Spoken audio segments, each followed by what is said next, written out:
ቅዱስ ገብርኤል በጣም ደግ ነው። ቁጡ እንዳይመስላችሁ ማለት ነው። ሚካኤል ደግ፣ ገብርኤል ቁጡ ያደረገው ማን እንደፈጠረው አይታወቅም። ይሄ አንድ ሞኝ የተከለውን 50 ሊቃውንት አይነቅሉትም ይባላል በእውነቱ ማለት ነው። ይሄ በፍጹም ቅዱስ ገብርኤል በጣም ቸር፣ ደግ፣ ሩህሩህ ነው። እንዲያውም ቁጣውን አውቃችሁ ከምትሰበሰቡ ደግነቱን አውቃችሁ ብትሰበሰቡ ነው የምፈልገው ማለት ነው። በጣም ሩህሩህ መልአክ እንደሆነ ያንን አውቃችሁ ትርፋችሁን ስታውቁት ደስ ብላችሁ ትመጣላችሁ። እንደገና ደግሞ ለምን ተብላችሁ ብትጠየቁ ለልጆቻችሁ መልስ ትሰጣላችሁ ማለት ነው። ቤተክርስቲያን በልማድ የምታደርገው ነገር ስለሌለ ቅዱስ ገብርኤል ሆይ በሉላችሁ የተሰጠህ ክብር ታላቅ ነው። እሺ ይሄንን እንማማራለን። ይሄ የተናገረው ቅዱስ ኤፍሬም ሶርያዊ የሚባል የቤተክርስቲያን አባት ሁልጊዜ በምትጸልዩበት በረቡዕ ውዳሴ ማርያም ላይ ያለ ኃይለ ቃል ነው ማለት ነው። እና ቅዱስ ኤፍሬም እመቤታችን ባመሰገነበት ቅዱስ ገብርኤልን አመስግኗል። ማመስገን አንድ እግዚአብሔራዊ ባህሪ ነው። ክብር ከዚህ በኋላ ግን ሳልጨርስ እልል እንዳትሉ፣ ምክንያቱም ሰዓታችን ያልቅብናል ማለት ነው። ስለዚህ አሁን ወደ ትምህርታችን ስንሄድ በቤተ ክርስቲያን ክብር ሰው ራሱ መመስገን አለበት። ክብር የሚገባውን ማመስገን አለበት። እግዚአብሔር ሰውን እንድናመሰግን የማያመሰግን ሰው ከሃዲ ነው በእውነት ማለት ነው። እንኳን እግዚአብሔርን እንኳን የእግዚአብሔርን ቤተሰቦች እንኳን ድንግል ማርያም እንኳን ቅዱስ ገብርኤል ሰውን እንኳን መልካም ሰርቶ የማያመሰግን ሰው የክፉ ነው። ክብር ወስብሐት ለኩሉ ዘሰናይ ምግባሩ እመኒ አረማዊ ወእመኒ አይሁዳዊ። ሮሜ ምዕራፍ 2 ቁጥር 10 ላይ አረማዊም ቢሆን አይሁዳዊም ቢሆን መልካም ላደረገ ሁሉ ምስጋና ይገባዋል። መልካም ላደረገ ሁሉ ምስጋና ይገባዋል። እና ሁላችሁ እግዚአብሔር ይስጥልኝ ማለትን መልመድ ይገባል። በእውነት ማለት ማመስገን ሰው ለሰራው ስራ ምስጋና ይፈልጋል። ያችን ሰርቶ ሲሰራ ወድስ ወለሰው በዘይኮነ ድሎቱ ሰውን በማይገባውም ቢሆን እንኳን አመስግነው ይላል መጽሐፍ። ሰውን በማይገባውም እንኳን ቢሆን አመስግነው። በማይገባው ስታመሰግነው የሚገባው ይሆናል ማለት ነው። አሁን እኮ መመሰጋገን ስለቀረ ነው ጠብ እየነገሰ ያለ ማመስገን ስለማንወድ። ምስጋና እንፈልጋለን ግን ስናጣው ጠብ እንፈጥራለን። እኛ ምስጋና መፈለግ የለብንም እንጂ ሰዎችን ግን ምስጋና መስጠት ግን አለብን። ጌታችን መድኃኒታችን ኢየሱስ ክርስቶስ ሰዎችን ያመሰግናቸው ነበር አይደለም? ቅዱስ ጴጥሮስን ብፁዕ ነህ ብሎ ሌላ ቀን ሰይጣን ነው ይለዋል። ያመሰግነዋል፣ መልሶ ደግሞ ይነቅፈዋል። ሰው መመስገን ሲገባው ማመስገን እጅግ በጣም መልካም ነው። ቅዱስ ጳውሎስ እናንተ የቆሮንቶስ ሰዎች ለእኔ እኮ አክሊሌ ናችሁ ይላቸዋል። ዝቅ ብሎ ደግሞ እናንተ የምትሰሩትን ኃጢአት ደግሞ አሕዛብ እንኳን አይሰሩትም ይላቸዋል። ሰው ሲነቀፍም ተመስግኖ ነው። ስለዚህ ማመስገን ሰውን እንኳን ቅዱሳንን ሰውን እንኳን እንድናመሰግን እግዚአብሔር አዞናል። ያንን ነው አብርሃምን ያመሰገነ እግዚአብሔርን ያመሰግናል። አብርሃምን የረገመ እግዚአብሔርን ይረግማል። ዋጋችንም ይኸው ነው። ስለዚህ አንድ ልናመሰግናቸው ከሚገቡ እግዚአብሔር ከፈጠራቸው ፍጥረታት አንዱ ቅዱስ ገብርኤል ነው። ቅዱስ ገብርኤል ለምንድን ነው የተሰጠህ ክብር ታላቅ ነው የምንለው ስንል ብዙ በቤተ ክርስቲያን ውስጥ ብዙ ጉዳዮችን የሚያከናውን መልአክ ነው። የመጀመሪያው ቅዱስ ገብርኤል ሁከትን በማራቅ ጸጋ የተሰጠው መልአክ ነው። ሁከትን በማራቅ አሁን እንደዚህ ተመልከቱ። መፍትሄ አሁን እያንዳንዱን ነገር ድርሻውን ስናውቅ አይን እንደሚያይ ብቻ ከሰማ ካወቅን በአይናችን እናይበታለን ማለት። የቅዱሳን መላእክትንም ድርሻቸውን ስናውቅ የዚያን ድርሻ አውቀን እንለምናቸዋለን። እነዚያ ጉዳዮች ሲደርሱብን እነሱን እንጠራለን። ያንን ደግሞ እግዚአብሔር ይፈጽምልናል። ለምን? ጸጋውን የሰጣቸው እግዚአብሔር ስለሆነ። እግዚአብሔር ደግሞ ሰዎች ላይጠቀሙበት ለፍጥረት ጸጋ አይሰጥም። ፀሐይን ብርሃን ሲሰጣት ከብርሃኗ እንድንጠቀም ስለሆነ ለቅዱስ ገብርኤል ጸጋዎቹን ሲሰጥ ከቅዱስ ገብርኤል ጸጋ እንድንሰጥ ነው። እግዚአብሔር እሱ ወደ ፈጠራት ፀሐይ ወጥቼ በመሞቄ ለምን ትሞቃታለህ ብሎ እንደማይፈርድብኝ ቅዱስ ገብርኤልን እግዚአብሔር ጸጋ ሰጥቶታልና ወደ ቅዱስ ገብርኤል ተጠግቼ በመጠቀም እግዚአብሔር ደስ ይለዋል እንጂ ሊፈርድብኝ አይችልም። እግዚአብሔር ሰማይን በማመስገን ይህንን የጠራ ሰማይ የፈጠረ እግዚአብሔር ይመስገን እንድል ነው የሚያደርገኝ። አርያ ቅዱስ ገብርኤል አንዱ ሁከትን የሚያርቅ ነው። ክርስቲያን ሆኖ ዘረኛ ከሚሆን ሰው ከሃዲ ሰው ይሻላል። ይሄ በጣም ከፍተኛ የሆነ ኃጢአት ነው። እኛውን ኃጢአት የሚመስለን ወይ ነፍስ መግደል ብቻ ነው ወይ ስርቆት ብቻ ነው። ዘረኝነት ግን የክርስቶስን አካሉን እየቆራረጡ የተለያየ ቦታ የማስቀመጥ ያህል ታውቃላችሁ። እስቲ አንድን ሰውዬ ወዳለሁ እያላችሁ ቀኝ እጁን ቁረጡና ሌላ ቦታ አስቀምጡት። ግራ እጁን ቁረጡና ሌላ ቦታ አስቀምጡት። አይኑን አውጡና ትወዱታላችሁ ይባላል። እንዲህ ብታረጉ ቤተ ክርስቲያን የክርስቶስ አካል ናት። የዚህ ሀገር ተወላጅ ስንል ማንን የምንቆራርጠው? የክርስቶስን አካል። ከዚህ በላይ አይሁድስ አንድ ቀን ነው የሰቀሉት። እኛ ስንት ቀን ነው ክርስቶስን እየከፋፈል ነው ያለ? አይሁድ አንድ ቀን ብቻ ነው የሰቀሉት። እኛም ክርስቶስን እየሰቀልን ነው በመለያየት በክፋት። ይሄ ልቡናችን ካልነጻ እግዚአብሔር አይዘበትበትም። ከናዝሬት ደግሶ ይወጣል። እንዲሁ ከቃሉ ጋር ናቸው። እግዚአብሔር ሁላችን ጋር ይሁን። ትዕቢታችን ይጥለናል። እውነቴን ልንገራችሁ፣ እኛ ጻድቃን፣ እኛ ኢትዮጵያውያን፣ እኛ ቅዱሳን፣ እኛ እንደዚህ ባል እኛ የለም። የሚያድነን የክርስቶስ መንገድ ነው። ኋላ ምን አለው? ና መጥተህ እያለው። ይሄ ሊቃውንት ምን ብለው ይተረጉማሉ? ፊልጶስ እንደው ለጋ ክርስቲያን ነው የሚመስል ይላል። አንዳንድ ክርስቲያን ሁለት ጥቅስ ይሸመድድና አላችሁ ሁለት ጥቅስ ይሸመድድና ሄዶ ከመናፍቃን ጋር ክርክር ይገጥማል። ከዚያ በኋላ ታልቅበታለች። ማቴዎስ ወንጌል ምዕራፍ እንትን ቀጥልሽ፣ ዮሐንስ ወንጌል ምዕራፍ እንትን ቀጥል ጨምር አልቋል። ዓይንህን አፍጥጠህ ክርስቶስን አሰድበ ቤት ግን እንዴት ነው ታዲያ? መናፍቃን ካጋጠሟችሁ ገና አልበሰልክ አይደል? ናንድ ኦርቶዶክሱ እንትለተቱ አንዳንድ ክርስቲያን ሁለት ጥቅስ ይሸመድድና አላችሁ ሁለት ጥቅስ ይሸመድድና ሄዶ ከመናፍቃን ጋር ክርክር ይገጥማል። ከዚያ በኋላ ታልቅበታለች። ማቴዎስ ወንጌል ምዕራፍ እንትን ቀጥልሽ፣ ዮሐንስ ወንጌል ምዕራፍ እንትን ቀጥል ጨምር አልቋል። ዓይንህን አፍጥጠህ ክርስቶስን አሰድበ ቤት ግን እንዴት ነው ታዲያ? መናፍቃን ካጋጠሟችሁ ገና አልበሰልክ አይደል? ናንድ ኦርቶዶክሱ እንትሉታላችሁ እንዴት ሆኖ ሲል መተህ ይበሉ። አዎ ምን ይላሉ ሊቃውንት? ምን ይላሉ? ፊልጶስ ማስረዳት ቢያቅተው ምን አላለ? እስኪ መተህ ይበሉ። ማርያም ታማልዳለች ብላችሁ ትናገራላችሁ አይደል? እንዴት ሆኖ መልሱ እናንተ ንገሩኝ እንጂ። አዎ ቅዱስ ሚካኤል ያማልዳል እንዴት ሆኖ ሲላችሁ መልሳችሁ ምንድን ነው? መተህ ና እስቲ እዚህ ቅዱስ ሚካኤል ድርሳኑ ድገምና አለማማለዱ ነው። አንተ ሞኝ ብትሉት ይመጣል። አቡነ ተክለ ሃይማኖት ያማልዳሉ፣ ጊዮርጊስ ያማልዳል። አዎ እንዴት ሆኖ ሁላችሁ አንድ ጊዜ በሉ መተህ እመቤቴን እኔ ራሴ ያሳያችሁ የለ ማለት እኔ አቡነ ተክለ ሃይማኖት ያደረጉልኝ ብነግራችሁ፣ ቅዱስ ጊዮርጊስ ያደረገልኝ ብነግራችሁ፣ እግዚአብሔር በፊቴ ቆሞ በሚፈርድብኝ በእግዚአብሔር ፊት ነው የምናገረው። ቅዱስ መርቆሬዎስ ያደረገልኝን፣ ቅዱስ ቂርቆስ ያደረገልኝን፣ አቡነ ገብረ መንፈስ ቅዱስ ያደረጉልኝ በትክክል ነው። ቅድስት አርሴማ ያደረገችልኝን መታችሁ እዩ። እናንተ ሞክሩት። መታይ ክርስትና የተፈተነ ነው። በእውነት ማለት የተፈተነ የታወቀ የተረዳ ነው። እውነቴን ነው የምነግራችሁ። ከቃሉ ጋር ናችሁ። አሁን አንድ ሰው ነው የነገረኝ። ሌባ ከግቢው ገብቶ ጧት ከግቢው ውስጥ ቆሞ ተገኘ። ምን ሆነ ነው ያልወጣ ሲባል ሰውየው ለካ ከቤተ ክርስቲያኑ ግቢ አንድ የቅዱሳን ስዕል ሰቅሏል። እኒህ ሰውዬ አልሰደኝ ብለው ያለ ሌባው ማለት አላንቀሳቀሰኝ ብለው አሁን ድረስ ይደረጋል። ሁላችን ተፈውሰናል በቅዱሳን ጸበል። እኔ ራሴ እግሬን እጄን እያመመኝ ያየሁትን ነው። እኔ ታዲያ ምን ፈልጌ ነው እዚህ ውስጥ ተክለ ሃይማኖት ገብረ መንፈስ ሚካኤል ምልን ምን ብዬ ነው እንዴ? ሌላው ብቀር እንጀራ ቸግሮኝ ነው እንዴ? ምን ብለን ነው ታዲያኛ ምን እዚህ ውስጥ እኔ በዓመት እስከ ዓመት ድንግል ማርያም እያልኩ የምሰብከው ምን ቸግሮን ነው? እኛ እንጀራ ቸግሮን ነው? እናንተ የምትበሉትን እንጀራ እኛ ጽፈን ደጉሰን ተናግረን አውርተን መብላት አቅቶን ነው? እናንተ እንኳን አውርታችሁ እየበላችኋል። ምን ሆነን ነው እዚህ ውስጥ ታዲያ የምንኖረው? እዚች ቤተ ክርስቲያን ውስጥ የምንኖርበት ምክንያት በእርግጥ እኔ እንደ መረጃ የቤተ ክርስቲያንን እውቀት ስለሸመደድን ሳይሆን እግዚአብሔር ስላደረገልን። መተህ በሉ ንገሩኝ። ስለዚህ በዚህ በየቲክቶኩ በየፌስቡክ አትዳረቁ ከነሱ ጋር።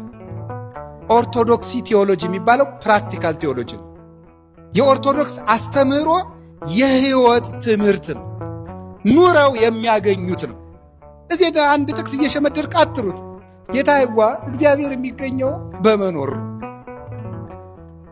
አንዲት ጥቅስ ማርያም ታማልዳለች። ሞኝ እንኳን ማርያም እኔ ያማልዳለሁ። ምን ማለት ነው? ምን ማለት ነው? አንድ ክርስቲያን ያማልዳል። ታውቃላችሁ? አንድ ክርስቲያን ለባልንጀራው ቢጸልይ ያማልዳል አያማልድም? አንድ ምዕመን ማለት ወንድም ሆነ ሴትም ሆነ እኔ ብቻ አይደለሁም እኮ አንድ ክርስቲያን ለባልንጀራው እግዚአብሔርን ቢለምን ከእግዚአብሔር ያማልደው። የቅዱሳን ፍጹም ነው፣ ነውር የለበትም። የኛ ግን ኃጢአት የተቀላቀለበት ነው። ለባልንጀራችን ብንጸልይ ከነ ነውራችን፣ ከነ ድክመታችን፣ ከነ ክፋታችን፣ ከነ ርኩሰታችን ነው እኛ ብንጸልይ።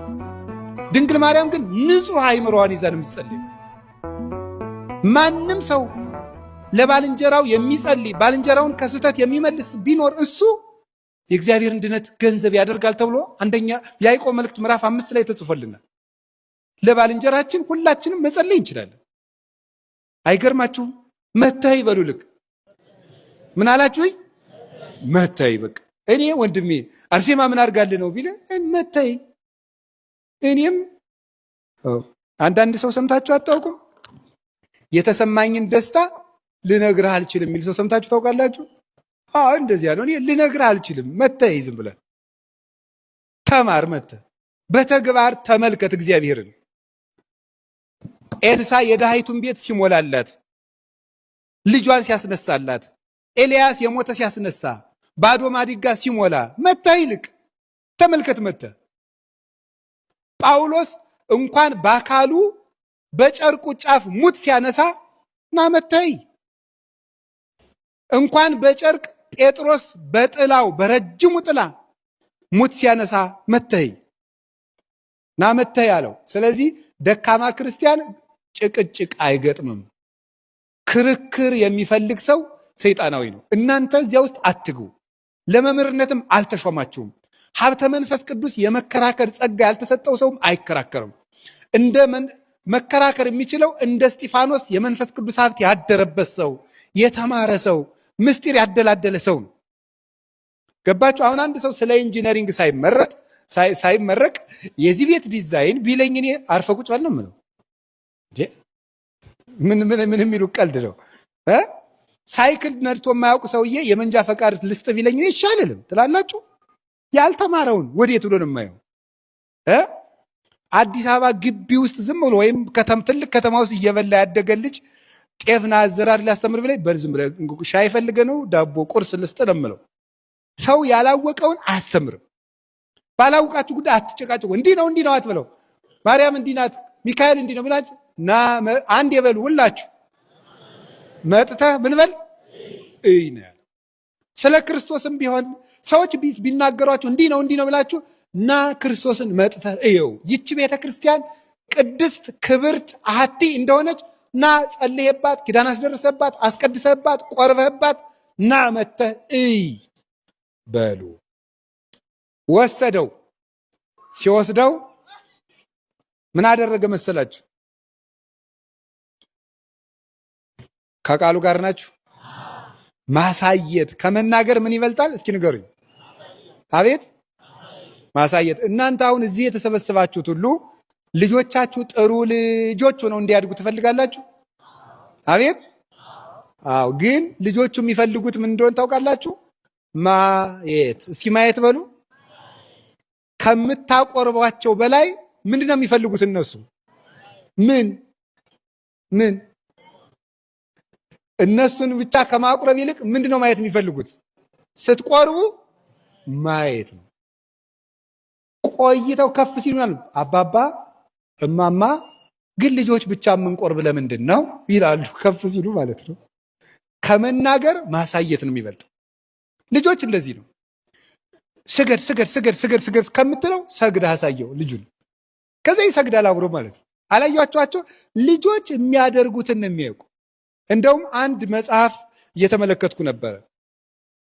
በተለይ ልጆች ከ2 ዓመታቸው ጀምሮ እስከ 7 ዓመት ድረስ የዘመናቸውን ሐሳብ ሁሉ የሚጥሉበት ጊዜ ነው። አሁን የ2 ዓመት ልጅ ዝም ብሎ ቀዥቃዣ ስለሆነ የማይሰማ ነው የሚመስላችሁ።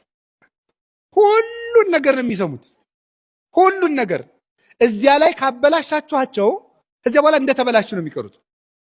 ልፋት ይጠይቃሉ። 2 ዓመት ጀምሮ ጥንቃቄ የምታደርጓቸው ነገር የማይሰሙ ይመስሏችኋል፣ ይሰማሉ። የማያዩ ይመስሏችኋል፣ ያያሉ። እየቃዡ ሁሉ ነው የሚያዩት ልጆቹ። የዚያ ጊዜ ማሳየት ወስዶ ክርስቶስን አሳየው። ከዚያ በኋላ ናትናኤልን ጌታ ሲያየው ምን አለ መሰላችሁ? ነዋ ዘበአማን እስራኤላዊ ዘአልቦ ጽልሁት ውስተ ልቡ፣ በልቡናው ክዳት ሽንገላ የሌለበት እውነተኛው እስራኤላዊ ገናሁን መጣ አለ ጌታ። እውነተኛው እስራኤላዊ ገናሁን መጣ። እሱ ክርስቶስን ለማየት ከመምጣቱ በፊት ክርስቶስ ግን እሱን እያየው ነበር። ከዚያ በኋላ ናትናኤል እውነተኛ እስራኤላዊ በልቡናው ሽንገላ የሌለበት፣ ሽንገላ የሌላባቸው ሰዎች እግዚአብሔር ነው ያሉ። ሽንገላ ማለት በአፍ ሌላ በልብ ሌላ ነው። እሱ ክፉ ኃጢአት ነው። የእግዚአብሔር ቤተሰቦች ሰውን ስትወዱት ከልባችሁ ወይ ውቀሱት ወይ ተከራክራችሁ ታረቁት፣ አስረዱት። በአፍና በልብ ግን አትለያዩ። ከእኛ ቤትም ይሄ ሳይመጣ አይቀርም ወደኛ ወደ ቄሶቹ ማለት ነው።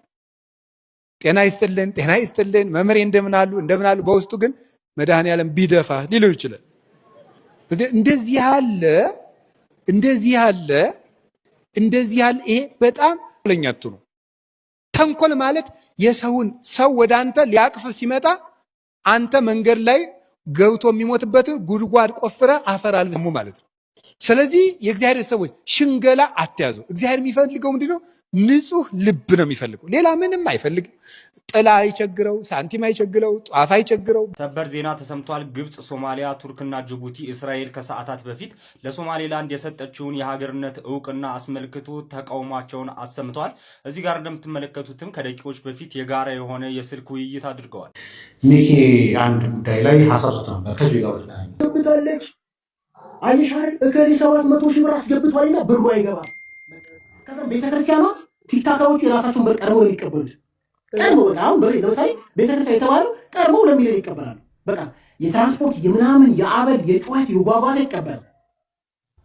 እኔ ማለት ቤተክርስቲያን እናገለግል ስንል ያው ቋቋታ ምንም አያስፈልግም። ይቀበልና በቤተክርስቲያን አውጥታ ሰጠች ከባንኳ። ኤግዛምፕል ነገርሽ 3 ሚሊዮን ብር ወይ 2 ሚሊዮን ብር ቤተክርስቲያን ከባንኳ አውጥታ ሰጠች። ለእነዚህ አርቲስቶች ለነዛ ቲክታኮር ሙሉ ወጪ ይችላል ቻለች። አባባል እኮ ገብቶናል ሚኮ። አዎ ከዛ በኋላ ምንድን ነው የተፈጠረው? ቃል ይገባል እንጂ ብሩ ለቤተክርስቲያኑ ገቢ አይሆንም። እነሱ ግን ቅድሚያ ብሩን ለእነሱ ለቤተክርስቲያኗ ሰጥታለች። ለእነሱ መስጠት ያለ የተነጋገሩትም ብር ገብቷል ቀድሞ ማለት ነው። ለቤተክርስቲያኑ ገቢ ሊሆኑን አልገባም ነው የምትለው። አዎ ችግሩ እኮ ቤተክርስቲያኗ ብታስገባ ብሩ በስርዓት ሰዎች ቢያስገቡ ነው። ቲክታከሮች 6 ሚሊዮን አስገብተው የተወራው 60 ሚሊዮን 60 ሚሊዮን ከገባ ከ60 ሚሊዮን 6 ሚሊዮን ብር ቀንሺ በቃ ብዙ ብር 56 ሚሊዮን ብር አያችሁ። የትግራይ ብድና የሚሰሩ አካላት አሉ። አሁን ከውጭ ሆነው ሳይገቡ ላይቭ ሳይገቡ አሁን እንዲህ የሚያደራጁት አካል ሁሉ ያለ ይመስለኛል። ላይቭ ስንገባ ገብታችሁ እንደዚህ ፎልስ ፕሮሚስ ግቡ ምናምን ብለው አጀንዳ ራሱ ይፈጥሩ ያሉ ይመስለኛል። ጀማ አላቸው ሆን ብለው እንደዛ የሚያደርጉበት ስትራቴጂም ያለ ይመስለኛል። በጣም ከኔ አንዱ እኔ ሚናስ የሚባል ልጅ አለ። ስሙ ተጠራና ደወልኩለት ልጁ መጀመሪያ ሲነግረኝ እንዴ ከአንድ ቲክቶከር ከነ የሆነ ፌመስ ቲክቶከር እኮ 100 ሺህ ምናምን ከቻይና በዚህ ምን አለ መሰለሽ ቃል እግዚአብሔር ደወልኩለትና እያወራ 100 ሺህ ከቻይና በአንድ ቲክቶከር ገባለት እኮ ብሎ ነገረኝ። ከሚወራው ወሬ ማለት ከዛ አሁን ደግሞ ስሰማ 2 ሚሊዮን ቤተክርስቲያን ከመደም ሶስቱ ችግር አለ። ምዕመኑ ሳክሳሙ አያስገባም። ቲክታከሮቹ ቀርበው ይቀበላሉ ብር፣ እሱ ችግር ነው። ቤተክርስቲያን ደግሞ ችግሯ ምንድን ነው ታውቂያለሽ? አታጣራ ዘንበላ ብር የባንክ አካውንት ቤተክርስቲያን ሄደን ብር ብድግ አድርጎ እንካ ችግር 70% የሚወስደው የቤተክርስቲያን አስተዳደሮች ናቸው።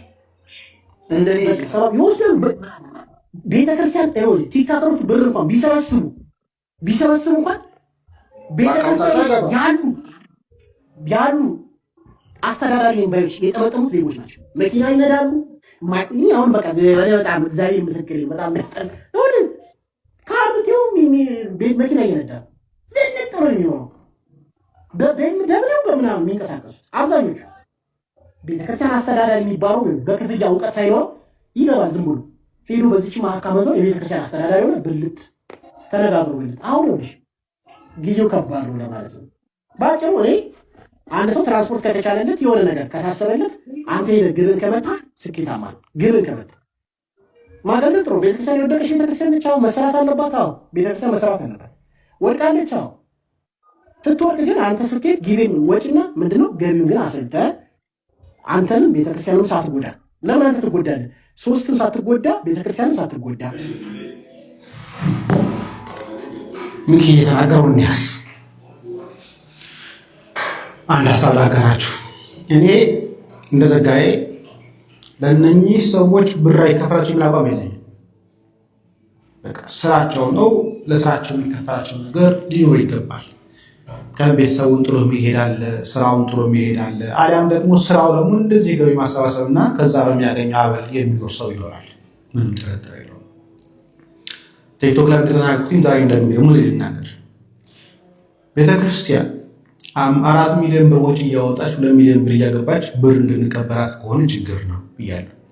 ተራብን እያሉ ገዳማት 1.5 ሚሊዮን ብር ለዶክመንተሪ 4 ሚሊዮን ብር ለላይቭ ስትሪም የምንጠይቃቸው ከሆነ ችግር ነው ብያለሁ። 6.1 ሚሊዮን ብር እያስገቡ 6 ሚሊዮን ብር ለራሳቸው ከወሰዱ ችግር ነው። ይሄ ቤተክርስቲያን እየጠቀሙ ሳይሆን ኪሳቸውን እያደለቡ ግለሰባዊ ወይ ደግሞ ድርጅታቸውን ወይ ደግሞ ማህበራቸውን እያሰፉበት እንጂ ቤተክርስቲያን እየጠቀሙ አይደለም። ቤተክርስቲያን መጥቀም ማለት ምን ማለት ነው? ለምሳሌ ትናንትና ነገራችን አንድ ዶክመንት ደርሶ የነበረ 27 ሚሊዮን ብር ተሰብስቦ 4 ሚሊዮን ብር ከአዳራሽ ኪራይ ውጪ የወጣ ወጪ ይላል። ለወንበር ለምን እንዳልተሰዟል እሱ አዩትኝና ኦኬ ሊሄድ ይችላል። ምክንያቱም ኪሳቸው የገባ አይደለም። ሰዎች ለኪስ የገባ አይደለም። ለወንበር ለቲኬት ማተሚያ ለእንደዚህ ተብሎ የወጣ ወጪ 4 ሚሊዮን ብር ዝርዝር አየሁ። በዛ መሀል ላይ ደግሞ 27 ሚሊዮን ብር ደግሞ ገቢ ደግሞ የሚል ደግሞ አየሁ። ኦኬ ይሄ ፌር ነው። ከዛ በኋላ ከ27 ሚሊዮን ብር ላይ ደግሞ ምናልባት ለአበል ብለው 3 ሚሊዮን 2 ሚሊዮን ሊወስዱ ይችላል። ይሄ ፌር ሊሆን ይችላል። ነገር ግን 6.1 ሚሊዮን ብር እያስገቡ 6 ሚሊዮን ብር ከወሰዱ 2.3 ሚሊዮን ብር እያስገቡ 4.5 ሚሊዮን ብር የሚወስዱ ከሆነ አሊያም ደግሞ ተራብን ብሎ ገዳማት እጃቸውን ዘርግተው ሲመጡ ብር የሚጠይቋቸው ከሆነ ወይ ደግሞ አሁን በደረሰኝ አንድ የኦዲዮ ድምፅ ደርሶኛል፣ ቪዲዮን እየጠበኩት ነው። በሱ መረጃ ከሆነ ደግሞ እባካችሁ ተቸግረናል፣ ተርበናል ስሏቸው ደግሞ 2 ሚሊዮን ብር ቀድመው የሚጠይቋቸው ከሆነ ይሄ ችግር ነው። ለኔ ችግር እነኚህ ቤተክርስቲያን እየገደሉ እንጂ ቤተክርስቲያን እየጠቀሙ አይደለም። አንድ ፈኒ የሆነ ደብዳቤ ወጥ ነበር እና አንዱ አሻራን ሰው ብተውሱ ላይ ደብዳቤው በጣም ገርሞኛል። ግን ያለ ማስረጃ እናወራ። ማስረጃውን ይዘን ዶክመንቱን ይዘን የድምፁንም የቪዲዮንም ማስረጃ ይዘን እንነጋገራለን። የዛን ጊዜ ቤተክርስቲያን እንዲህ አይነት ያሉ ሰዎችን አደም ታስገዛልን ከሆነ አሊያም ደግሞ ፈቃዳቸውን የምትነጥቀም ከሆነ ደግሞ የምንመለከተው ነው የሚሆነው። ይህ ማለት ግን ማንም ለሰራበት አይከፈለው እየተባለ አይደለም። አበሉም ይሁን ክፍያው ግን በልክ ይሁን። ቤተክርስቲያን ከምታገኘው በላይ ሰዎች አይብሉት።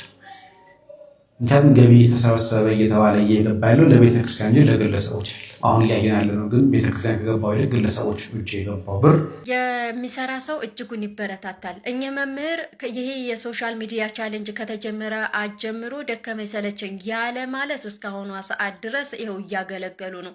ለአርሲ ድምፅ በመሆን ለኦርቶዶክሳውያን መላው ድምፅ በመሆን ለዓለም ሞታችን እያስተዋወቁልን የሚገኙ መምህር ናቸው። እጅጉን ተግተው የሚሰሩ መምህር ናቸው እና ገብታችሁ ሁላችሁም ሼር ሪፖስት በማድረግ አካውንታቸውን እናበረታታቸው፣ ከጎናቸው እንሆን። ሞታችንም ሞቴ ነው። የአርሲ ሞት የኔ ሞቴ ነው። የአርሲ ቁስለት የኔ ቁስለት ነው። የአርሲ ህፃናት፣ እናቶች፣ አባቶች በግፍ መገደል የኔ በግፍ መሞት ነው ብለው ቁስላቸው በማድረግ ይኸው ተግተው እየሰሩ ነው። እኛስ ታዲያ ሁላችንም ኃላፊነት አለብን። ሼር ኮፒ ሊንክ እናድርግላቸው። የሚቀንስብን የሚጨምርብን ምንም ነገር የለም። የኔንም የእሳቸውንም ኮፒ ሊንክ አድርጉ ለማለት ነው የገባሁት። እጅጉን የእሳቸውን አድርጉልኝ በእውነቱ።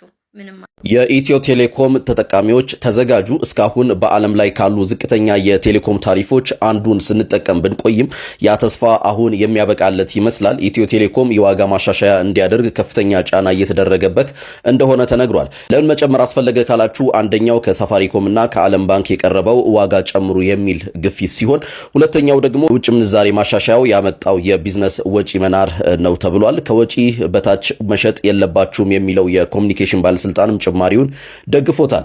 ሳፋሪኮም በሳምንቱ መጀመሪያ ላይ እስከ 82 በመቶ የሚደርስ የኢንተርኔት ዋጋ ጭማሪ ማድረጉ ይታወሳል። አሁን ደግሞ ተራው የኢትዮ ቴሌኮም ሳይሆን አይቀርም ተብሎ ይጠበቃል። 85 ሚሊዮን ደንበኞች ያሉት ኢትዮ ቴሌኮም ይህን ጭማሪ ሲያደርግ በኪሳችን ላይ የሚፈጥረው ጫና ቀላል አይሆንም። እናንተ ምን ትላላችሁ? ኢትዮ ቴሌኮም ዋጋ ቢጨምር አገልግሎቱ ይሻሻላል ወይስ ኑሮን የበለጠ ያከብዳል? ጭማሪው ከመምጣቱ በፊት የምትፈልጉትን ጥቅል ወይም ፓኬጅ አሁኑን ግዙ የኔ ምክር ነው። ሐሳባችሁን ኮሜንት ላይ አጋሩኝ። መልካም ጊዜ